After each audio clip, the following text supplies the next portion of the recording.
Assalamualaikum warahmatullahi wabarakatuh. Bismillahirrahmanirrahim. Alhamdulillahirabbil alamin. Wassalatu wassalamu ala asyrafil anbiya'i wal mursalin sayyidina wa maulana Muhammadin wa ala alihi wa sahbihi ajmain ma ba'du.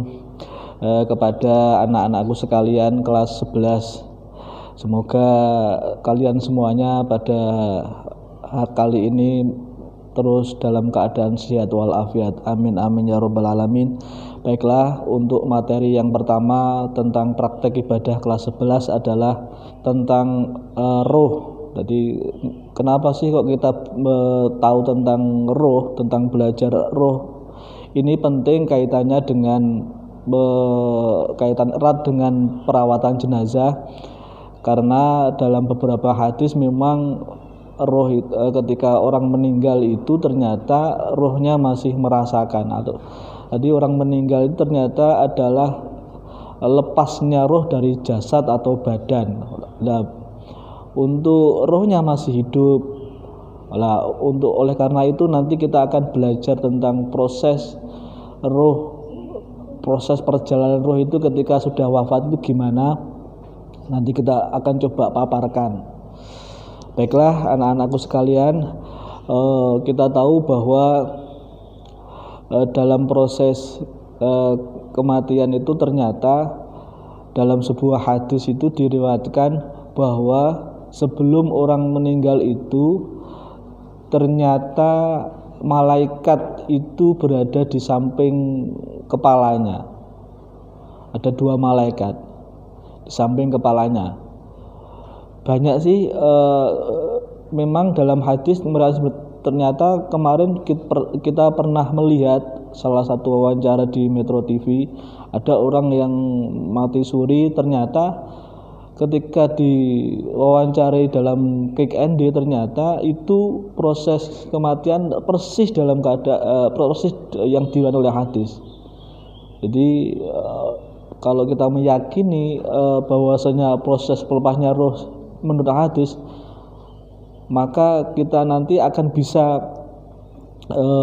mengira-ngirakan bahwa ketika mayat ini dimandikan itu letak rohnya di mana, ketika nanti setelah kematian rohnya itu di mana, itu nanti ada semuanya dalam al-hadis. Baiklah, seperti itu anak-anak. Kita lanjutkan bahwa ketika sebelum orang meninggal itu roh malaikat itu berada di samping kepalanya. Malaikat melihat apakah ini orang baik atau orang buruk, atau orang mukmin dan orang kafir. Kalau orang mukmin dan baik pelakunya, maka dalam proses pencabutan rohnya itu sangat halus. Ini kita bisa lihat kata-katanya dalam al-hadis. Kata-katanya gini, ya ayyatuhan nafsul mutmainnah irji'i ila rabbiki radiyatan mardiyah fadkhuli fi ibadi wadkhuli jannati. Kalau kita lihat seperti itu, wahai jiwa yang tenang, ya ayyatuhan nafsul mutmainnah irji'i, kembalilah kamu kepada Tuhanmu dengan penuh kerelaan. Fadkhuli, dan masuklah kamu bersama hamba-hambaku, dan masuklah kamu ke dalam surgaku. Jadi kalau kita melihat proses kata-kata malaikat seperti itu menunjukkan proses yang sangat halus sekali. Dan perlu diketahui bahwa roh yang baik ini nanti juga disiapkan oleh malaikat suatu wadah, tempat roh yang baik juga. Ada yang diriwayatkan bahwa itu berasal dari bokor emas dan kain sutra, dan bau roh ini juga harum sekali. Nah, ketika roh sudah dilepas, menurut riwayatkan bahwa lepasnya roh itu ketika orang mukmin itu dari kepala. Jadi makanya ketika melihat, biasanya kalau kita melihat orang yang meninggal biasanya itu mesti pandangannya ke atas. Jadi berarti kalau ke atas itu rohnya memang dari kepala itu. Dan ketika perlu diketahui bahwa walaupun memang sehalus-halus apapun tetap proses melepasnya roh itu sangat sakit. Ada riwayat yang mengatakan seperti hanya merasakan orang yang lepas roh itu seperti hanya orang yang dikuliti hidup-hidup,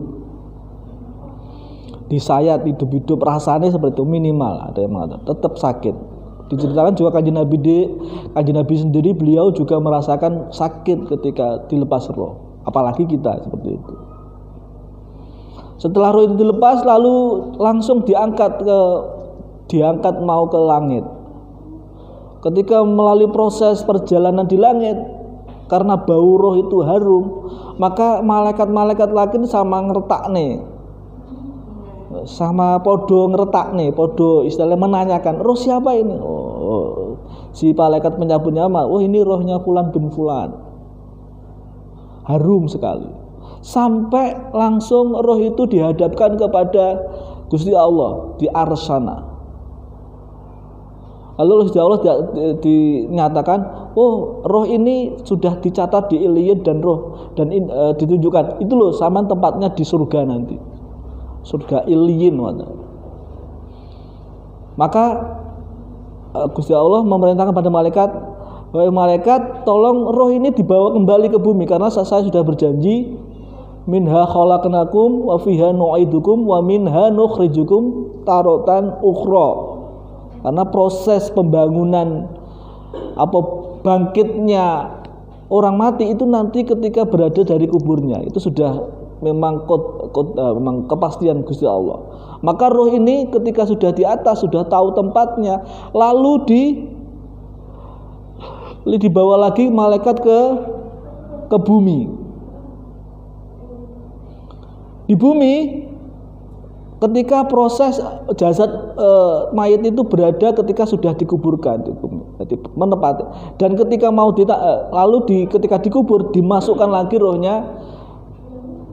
Lalu ketika roh itu masuk kepada jasadnya ketika di alam kubur, lalu datanglah dua malaikat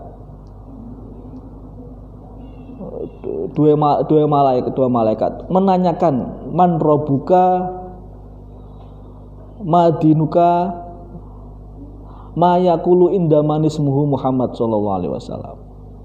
Itu kata-katanya sebetulnya dalam riwayat hadis banyak, 3 itu yang paling masyhur. Siapakah Tuhanmu, apa agamamu, dan apa yang kamu katakan dan apa yang kamu ketahui tentang seseorang yang bernama Kanjeng Nabi Muhammad sallallahu alaihi wasallam. Karena ini orang yang baik, orang yang memang soleh dan orang mukmin, maka otomatis dia mampu menjawabnya. Allahu Rabbi wal Islamu dini wa anna Muhammadan abduhu wa rasuluh. Jadi Allah itu Tuhanku, Islam agamaku, dan Kanjeng Nabi Muhammad hambanya Allah dan utusannya Allah. Karena memang sudah lancar ditanyai seperti itu dan lancar, maka malaikat mungkar nakir sudah kembali lagi menghilang. Terus di dalam kubur itu muncul sosok yang sangat tampan sekali. Dia mengatakan, lalu mayat itu bertanya, siapakah engkau atau siapakah Anda? Oh, orang tampan itu menjawab, saya ini adalah amalmu di mana saya melihat bahwa engkau tidak henti-hentinya bersemangat untuk melakukan kebaikan, berlalu bermanfaat kepada orang lain, sehingga akulah perwujudan dari amalmu. Makanya kita dengar pujian-pujian bahwa di kubur nanti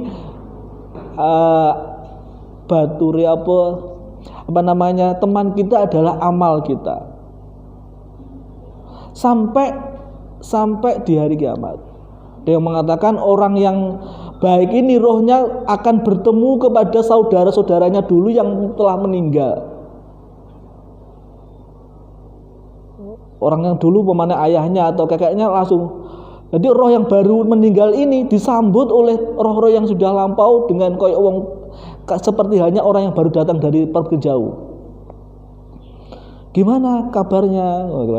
Monggo mari kita bersama-sama. Bagaimana? Jadi roh-roh terdahulu itu menanyakan kerabatnya yang masih hidup.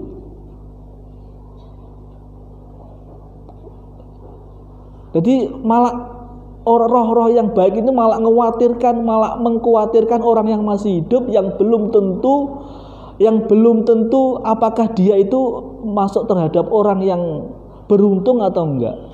Kalau orang yang berada di alam kubur sudah roh yang baik, itu sudah pasti memang orang baik dan orang yang beruntung. Tetapi ketika di dunia ini sebenarnya kita masih 50-50, masih setengah. Apakah kita termasuk orang yang baik atau buruk nanti wallahu alam.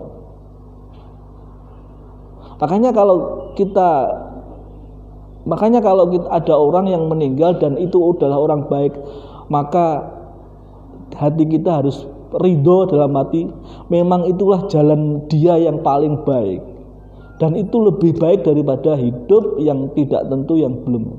Kalau memang ada takdir seperti itu, kita harus dalam hati kita harus merelakan bahwa itu takdir Gusti Allah yang lebih baik. Maka orang-orang baik ini tentu akan malah aman. Tidak seperti kita yang masih hidup, yang masih belum tentu apakah kita termasuk orang yang beruntung atau enggak. Sebaliknya, kalau roh yang jelek itu gimana? Kalau rohnya jelek itu gimana? Orang yang jelek matinya gimana? Di dalam suatu riwayat hadis dinyatakan ketika malaikat itu berada mau mencabut rohnya itu, kata-katanya, ya ayyatuhan nafsul khabisah ukhruji min jasadik. Bahasanya gitu, agak kasar memang. Agak kasar. Wahai jiwa yang roh yang jelek, metu ke jasadmu, keluarlah dari jasadmu. Itu kata-kata yang jelek. Dan diceritakan bahwa roh yang jelek ini sang baunya sangat menyengat seperti batang, seperti bangkai. Wadahnya juga sangat jelek, dari goni, kotor, terus baunya. Ketika mau dibawa ke langit, ketika sampai ke langit yang pertama, itu sudah ada kata-kata wes gak usah digawa. Jadi malaikat menyatakan wes gak usah di hadapan kepada Gusti Allah, kembalikan saja ke bumi. Maka kalau delok kejadian proses seperti ini, maka ketika ada orang yang yang baru saja meninggal, maka doa yang paling kontekstual adalah mugi-mugi rohnya diterima dening Gusti Allah. Otomatis kalau diterima ini adalah roh yang baik.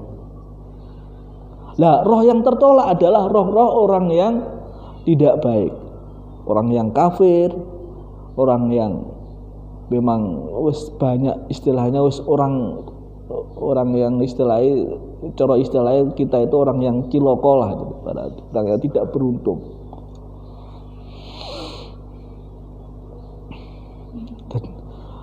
Jadi ketika dikembalikan bumi, ketika jasad itu berada di kubur, seperti halnya tadi, dikubur, dimasukkan lagi kepada jasadnya. Di sana sudah menunggu malaikat Mungkar dan Nakir. Man rabbuka, pertanyaan, madinuka, sama ma yaqulu inda manismu Muhammad sallallahu alaihi wasallam. Ditanya, siapakah Tuhanmu, apa kamu, dan apa yang kamu katakan, apa yang kamu ketahui tentang seseorang yang bernama Kanjeng Nabi Muhammad sallallahu alaihi wasallam. Diam saja, nggak tahu, la adri. Ada yang mengatakan la adri, ada yang diam saja. Ada yang akhir-akhir mengatakan kulo niki saya hanya mengatakan istilahnya podo-podo melu-melu menungso, melu-melu orang banyak. Ada suatu cerita langsung malaikat itu ada yang pembawa godot dipukulkan sehingga suaranya itu bengok aneh, teriaknya orang yang dipukul tadi istilahnya kalau kita mendengar manusia, maka kendang telinga kita akan pecah. Sampai bantere suaranya bengoke. Tetapi yang dengar ini adalah hanya hewan dan jin. Nah, menurut para ulama di kubur itu apakah yang disiksa itu badannya atau rohnya? Ada yang menurut pendapat ulama mengatakan disiksa itu rohnya tetapi badannya merasakan. Dikata utuh badan tapi ngerasa nih. Sebagian pendapat seperti itu di dalam kitab Ar-Ruh karangan Ibnu Qayyim. Terus selanjutnya orang yang jelek ini di sela-sela ditinggal malaikat mungkar nakir itu ada datang seorang yang apa? Yang jelek rupa wis wireng gitu cara istilahnya wujudnya walek. Mayat ini bertanya, siapakah Anda? Siapakah kamu? Orang yang jelek ini menjawab, oh aku ini amalmu, dimana saya tahu sampai nek ngelakoni maksiat semua ngateram, tapi nek ngelakoni taat enggak semangat. Bahasanya semangat. Itu bukan bahasa volume, tapi semangatnya itu beda. Nanti kalau kita semuanya masih seperti ini, maka kita harus memperbaiki itu. Ketika melakukan taat, kita harus benar-benar semangat dari diri kita. Jangan karena ada niat-niat yang lain seperti itu. Itulah sekedar proses perjalanan roh seperti itu. Terus ketika roh setelah itu, apakah roh itu akan gentayangan atau tempatnya itu apakah merasuk? Ada yang mengatakan itu masuk di hewan-hewan, ada yang mengatakan gentayangan iso ngripeni wong-wong gitu. Jadi di dalam kitab I'anatul Thalibin di sarahnya Fathul Mu'in itu ada dijelaskan bahwa roh-roh ini ada lima bagian, ada 5 macam. Roh itu ada 5 macam.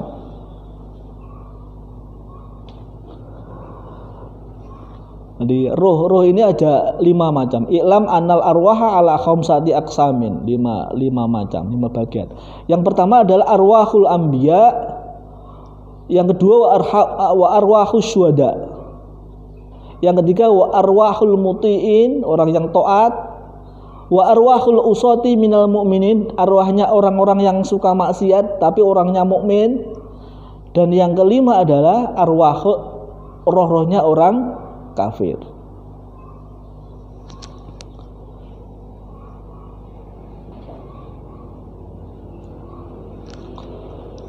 Nah, ini ada keterangannya seperti ini. Jadi, apakah gentayangan enggak? Ternyata gini. Fa amma arwahul anbiya'i fatahruju min ajzadiyah wa tasiru ala suradiyah mislal misik wal kafur wa takunu fil jannati ta'kulu wa tana'amu wa ta'wi bil laili ila qanatil mu'allaqatin tahtal arsy. Pertama adalah rohnya para nabi ini akan keluar dari jasadnya dan berbentuk dalam seperti hanya tubuhnya, tetapi menyerupai misik dan kafur. Jadi ambune misik kafur. Dan dia berada di surga. Dia memakan apa yang ada di surga dan mengenak-enakan di surga. Dan dia turun ketika malam itu dalam lampu-lampu yang digantungkan tahtal arsy. Bahasanya seperti itu. Lalu dari sini timbul pertanyaan, loh, bagaimana? Katanya ada yang mengatakan orang yang sowan kepada Kanjeng Nabi di makborohnya, maka Kanjeng Nabi itu akan menjawabnya seperti hanya beliau masih hidup. Apakah bertentangan dengan ini? Loh, Nabi katanya di surga. Lah ketika disowani ning nggone makome katanya membaca. Oh, ternyata tidak. Ternyata setelah kita baca di dalam kitab roh mengatakan gini, roh itu adalah bukan jasad, bukan materi. Roh itu seperti cahaya. Jadi kalau kita libatkan cahaya itu kecepatannya gimana? Sangat cepat sekali.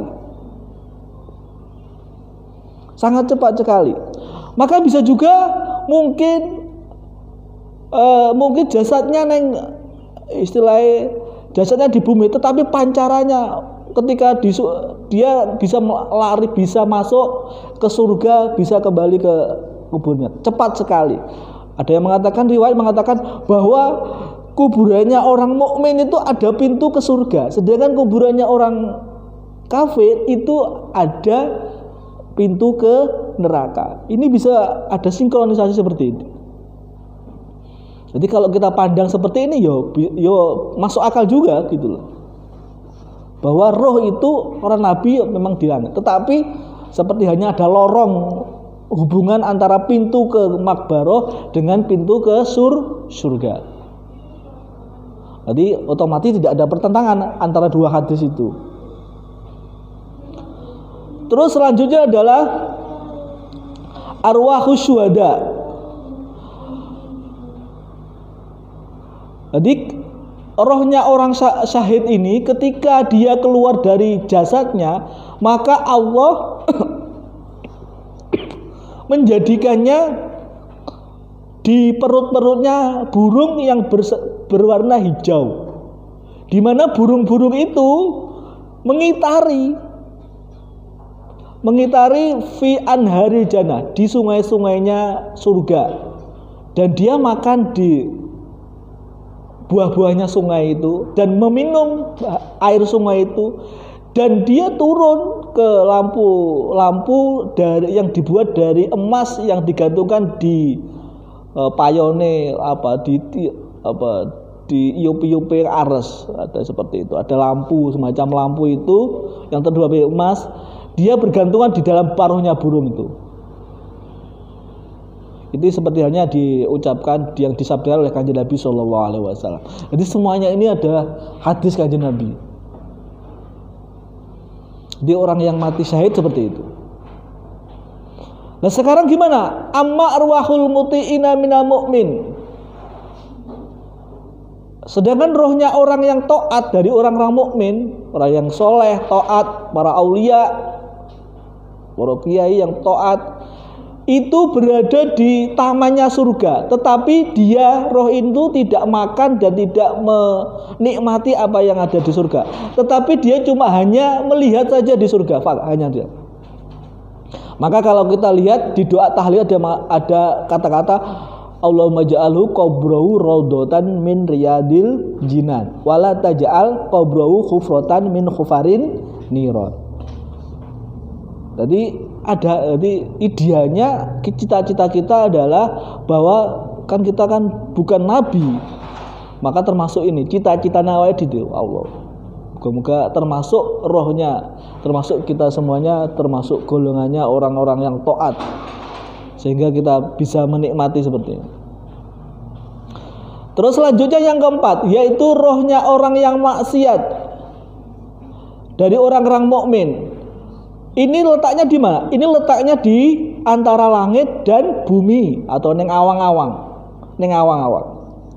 Ada yang mengatakan di suatu kitab itu, kitab mungkin beberapa kitab itu mengatakan bahwa setiap malam Jumat itu rohnya kakak-kakak kita itu, ada yang mengatakan roh-roh orang meninggal itu yang itu berada tepat di atas atap rumah. Ada yang mengatakan ketika malam itu dodok-dodok, ketika tidak malam Jumat itu tidak kita doakan, ada yang mengatakan itu dodok-dodok sampai nunggu awake dhewe macane Fatihah atau membacakan surat Yasin.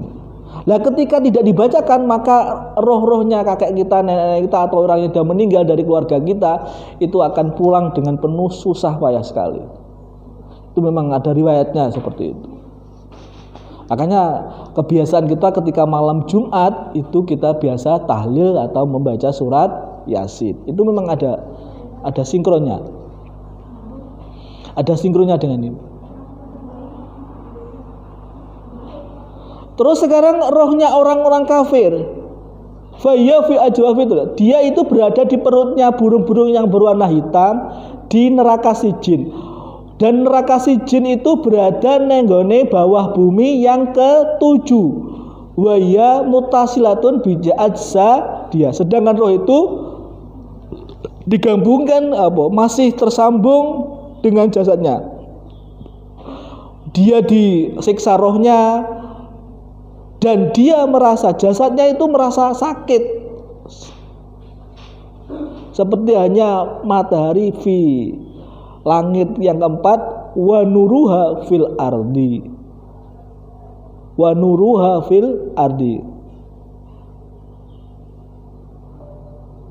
Jadi seperti hanya langit di langit keempat dan cahayanya di bumi. Seperti hanya orang-orang mukmin fi illin muta'amiyatun wa nuruha mutasabbasan. Jadi sama dengan orang-orang mukmin, rohnya nuruha bil jasad. Jadi nur, ada nurnya seperti hanya cahaya memang. Tadi ngerasa nih, meskipun ketok ada yang kuburan, rohnya itu ada langsung ke bumi ke-7 bawah sekali, dan jasadnya merasakan proses penyiksaan tadi. Jadi seperti itu. Jadi nggak ada istilah rohnya gentayangan, itu nggak ada istilah dalam hadis, itu nggak ada. Yang ada nanti seperti ini, semuanya sudah ada tempatnya. Kalau ada itu pun mungkin wujud dari korin. Korin itu ada yang mengatakan setiap manusia itu pasti mempunyai korin. Jadi setiap anak Adam itu pasti mempunyai korin dari jin dan malaikat. Atau yang mengatakan dari setan dengan malaikat. Ada cerita seperti itu. Ada riwayat seperti itu dari hadis. Maka dan korin ini mendampingi kita mulai dari bayi ketika dewasa, sehingga tahu sekali, bisa membawa wujud kita dan tahu sekali dalam keadaan kita. Makanya itu seperti itu. Dakorin seperti itu. Dalam kita masalah roh, wallahu alam bishawab. Jadi kalau roh dalam riwayat hadis seperti ini. Itu saja untuk materi kali ini tentang roh. Semoga bisa kita menghayati apa yang materi sampaikan, apa yang telah sampaikan, dan kita bisa sebagai bekal untuk hidup kita, sebagai bekal untuk merawat jenazah ketika ada jenazah yang kita rawat. Kurang lebihnya mohon maaf. Semoga sehat selalu semuanya. Akhirul kalam, wassalamualaikum warahmatullahi wabarakatuh.